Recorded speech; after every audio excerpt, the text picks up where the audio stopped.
आपके बड़े भाई हैं दिग्विजय सिंह जी, आप कितने राजनीतिक और व्यक्तिगत रूप से उनसे अलग हैं? नहीं नहीं, देखिए वो हमारे बड़े भाई हैं, जी हमारे परिवार के मुखिया हैं, जी हमेशा उनका आदर होता आया, होता रहेगा। जी। और ये तो वो खुद ही कहते थे, अभी भी कहते हैं कि सुनो सबकी करो मन की। तो वो उनका अपना सोच है, मेरा अपना सोच है, पर हाँ हमेशा सम्मान किया है, सम्मान करेंगे। अच्छा, बात करें राजनीति के बाहर आपकी रुचि क्या है? कृषि, समाज सेवा या पर्यावरण? देखिए मेरी रुचि एक तो खेलकूद में, स्पोर्ट्स में, स्पोर्ट्समैन रहा हूँ। अच्छा।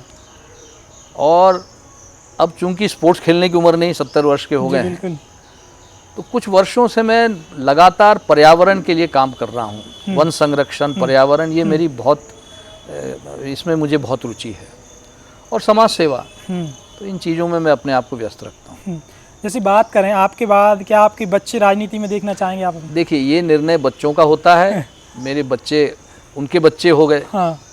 तो वो सब समझदार हैं, वो ये फैसले वो करेंगे, उनके फैसले मैंने नहीं किए, न कभी करेंगे। वो सक्षम हैं, वो अपने फैसले खुद करेंगे। अच्छा, अगर आप युवाओं को क्या कहना चाहेंगे जो राजनीति को गंदा मानते हैं? राजनीति गंदी हो गई है, ये गलत नहीं है, बहुत गंदी हो गई है।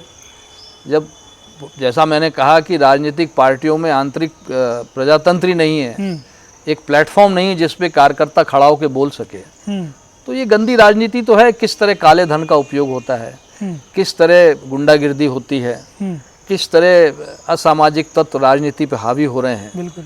तो आज का युवा, और एक सबसे बड़ी बात, कोई युवा अगर आना भी चाहे तो ये धन का इतना बड़ा फैक्टर हो गया है राजनीति में, कि कोई एक साधारण गरीब व्यक्ति तो आ ही नहीं सकता, जबकि ये प्रजातंत्र में सबको अधिकार है। एक मजदूर को भी अधिकार है कि वो लड़के चुनाव और सांसद या विधायक बन सकता है, ये उसको भी अधिकार है। लेकिन राजनीति को ऐसा बना दिया गया है कि सिवाय पैसे के राजनीति हो नहीं सकती। वोटर्स को खरीदा जाता है, किस तरह शराब बांटी जाती है, किस तरह पैसा बहाया जाता है। और मुझे आश्चर्य है कि इन सब पे, सब देखते हुए भी प्रशासन या सरकार कोई रोक नहीं करती। खुलेआम चल रहा है। इस चुनाव में देखा है, मेरे पिछले चुनाव में विधानसभा के बाहर के लोग आए, पैसे बांट रहे थे, हमारे लोगों ने जाके पकड़ लिया उनको। अच्छा। पकड़ के पुलिस को खबर करी, लेकिन पुलिस ने कुछ नहीं किया, छोड़ दिया। दबाव में, राजनीतिक दबाव, छोड़ दिया।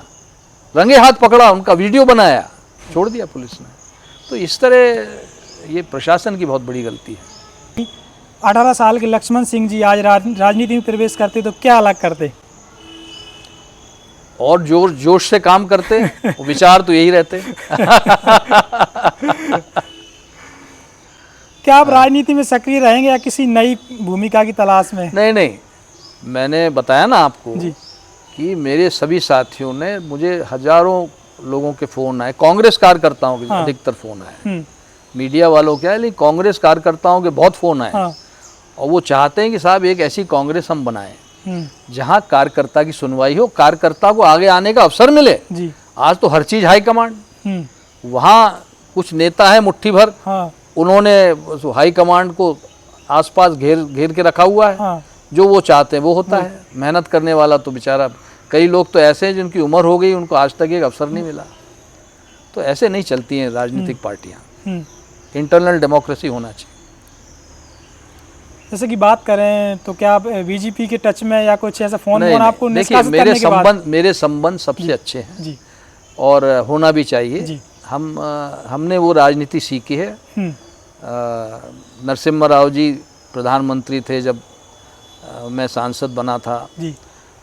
श्यामाचरण जी शुक्ल हमारे मुख्यमंत्री रहे हैं, पूर्व अर्जुन सिंह जी, ये ऐसे नेता हैं जिनके मुझे सौभाग्य मिला उनके साथ काम करने का जी। और उन्होंने हमें ये कभी नहीं सिखाया कि जो विरोधी पार्टी उसको दुश्मन की तरह देखो, ये गलत है। हमारे दुश्मन नहीं है, सही है। विचारधारा अलग है, चुनाव हम लड़ते हैं, लेकिन विकास का कोई मुद्दा है तो इस पे चर्चा करने से कोई परहेज नहीं करना चाहिए। मैंने ऐसा सुना भी है कि अभी बीच में कांग्रेस की सरकार आई थी, जो आपके भाई हैं वो मुख्यमंत्री बने थे, तो मतलब आप उनके बंगले को घेर के मतलब वहाँ बैठ गए थे कुछ मुद्दों को लेकर, ऐसी कुछ?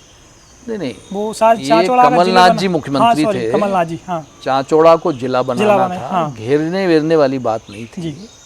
हमारे लोगों ने कहा था कि हम चल के भाई साहब से मिलें हम्म, और वहाँ चल के अपनी बात कहें। जी अब उसको अब घेरना कह दिया, अब घेरने वेरने हाँ। की क्या ज़रूरत है। जी जी भाई ऐसा था कि चांचौड़ा को जिला बनाए न बनाए, इसमें कुछ लोग पक्ष में थे, कुछ कुछ भी लोग पक्ष में नहीं थे। जी तो भाई साहब थोड़ा सबसे चर्चा करके कुछ निर्णय लेने में कुछ विलम्ब हो गया था और मुझ पर प्रेशर था कि जल्दी करो, हम्म, उन पर प्रेशर था कि जल्दी क्या है। हाँ तो हमने कहा कि चल के वहाँ हम लोग सब चलें, हम्म, इसलिए वहाँ थोड़ी भीड़ मेरे साथ चली गई थी। हम्म, और फिर वो आके मिले, हमने चर्चा करी और उस पर सहमत भी हुए। हम्म, कमलनाथ जी भी सहमत हुए, लेकिन दुर्भाग्यवश सरकार गिर गई, तो बन नहीं पाया जिला।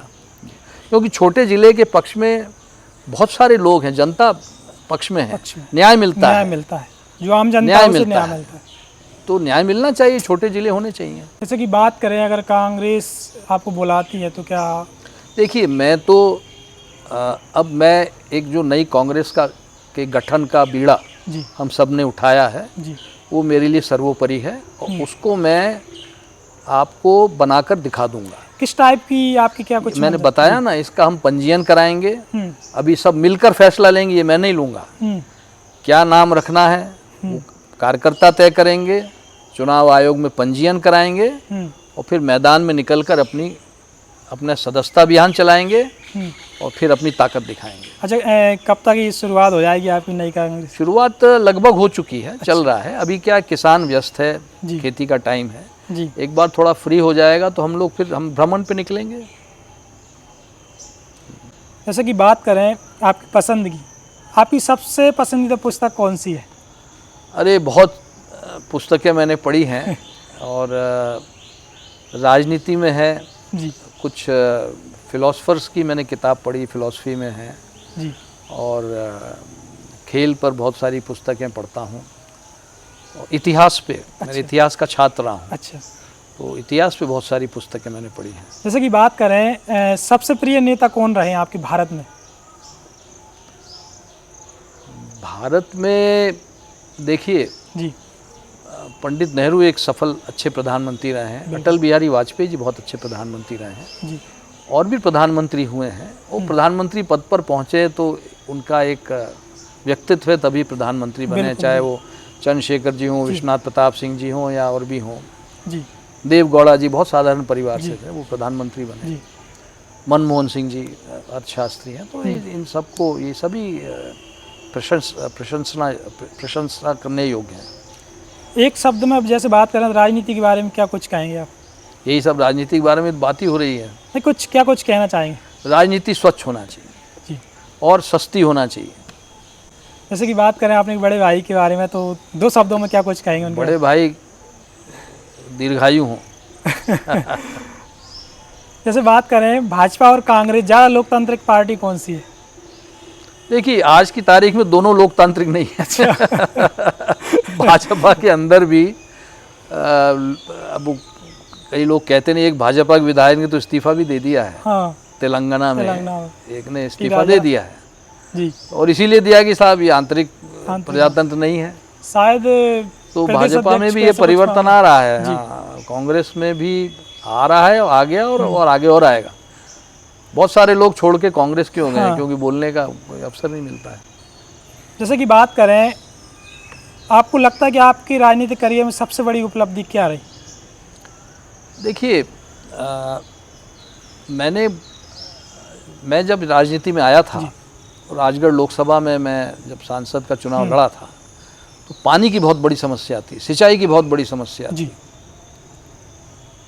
और मजदूर पलायन करके बाहर जाते थे। जी बिल्कुल। पलायन रोकने के लिए हमने बहुत सारे तालाब बनाए, बड़ी बड़ी सिंचाई योजनाएं लाए, और आज राजगढ़ का सिंचित प्रतिशत जो लगभग 20% होता था, आज 70-80% हो गया है। जी। बालिका शिक्षा नहीं ले पाती थी, क्योंकि वहाँ स्कूल बिल्डिंग थी तो बच्चियों के लिए बाथरूम तक नहीं बने थे। जी। लोग बच्चियों को पढ़ने नहीं भेजते थे कि साहब बच्ची क्या पढ़ेगी, उसकी तो शादी करना है, अल्पायु में शादी हो जाती थी। हमने पदयात्रा करी, बरसात में मैंने पदयात्रा करी, मेरे सभी साथियों की मैं उनका भी आभारी हूँ। बहुत हमारे साथ लोग, जनता चली, हमारे साथी चले, अधिकारी चले, और हमने बालिका शिक्षा का प्रचार प्रसार किया और आज ये स्थिति है कि वहाँ 85% बालिकाएं शिक्षा ले रही। ये इसको मैं बहुत बड़ी उपलब्धि मानता हूँ। आपकी राय में मध्य प्रदेश की राजनीति में कांग्रेस पार्टी की क्या संभावना है अभी? भाई मैंने बताया ना, जिस भावना से कांग्रेस पार्टी पूरे देश में ग्रसित है जी। वही भावना यहाँ है कि जो राहुल जी कहेंगे वो कहेंगे, हम वही करेंगे जो राहुल जी कहेंगे जी। और राहुल जी क्या कहते हैं उनको खुद को पता नहीं, तो इससे वो थोड़ा अपने पैरों पे खड़ा होने सीखें। आज हालत ये है कि जो पार्टी अध्यक्ष है वो उनके चुनाव जीतने की कोई गारंटी नहीं है। अधिकांश इनके विधायक चुनाव जीतने की स्थिति में नहीं है। बिल्कुल। तो ये कैसे काम कर रहे हैं? आज तक ये समितियां नहीं बना पाए हैं और मैं आपको बता रहा हूँ बहुत जल्दी जो हम नई कांग्रेस बनाएंगे इनको हम पीछे छोड़ देंगे। अच्छा, बात करें क्योंकि कार्यकर्ता चलाएंगे इसको। जी, जैसे कि बात करें आपको आदर्श मानने वाले कांग्रेसी कार्यकर्ता या आम जनता को आप क्या कुछ कहना चाहेंगे पॉडकास्ट के माध्यम से? मैं नहीं चाहता कि मुझे कोई आदर्श माने जी। मैं इस भावना से कभी मैंने काम नहीं किया है जी। मेरे नज़र में कुछ आदर्श हमारे नेता हैं जी। और मैं चाहूँगा कि जो हमारे युवा हैं उनकी तरफ देखें जी। पर हाँ, मुझे अच्छा लगता है नए लोगों को जोड़ना जी। मुझे अच्छा लगता है युवाओं के साथ काम करना, युवाओं से मिलना, उनके विचार जानना जी। और ऐसी टीम हम खड़ी करेंगे। है हमारे पास टीम, बहुत बड़ी टीम है जी। और बहुत सारे लोग अभी हमारे से जुड़ेंगे। समय अब मैं ज़्यादा नहीं कह रहा हूँ, समय आएगा देखिएगा आप। पॉडकास्ट में समय देने के लिए आपने धन्यवाद, बहुत बहुत धन्यवाद। आपका बहुत बहुत धन्यवाद।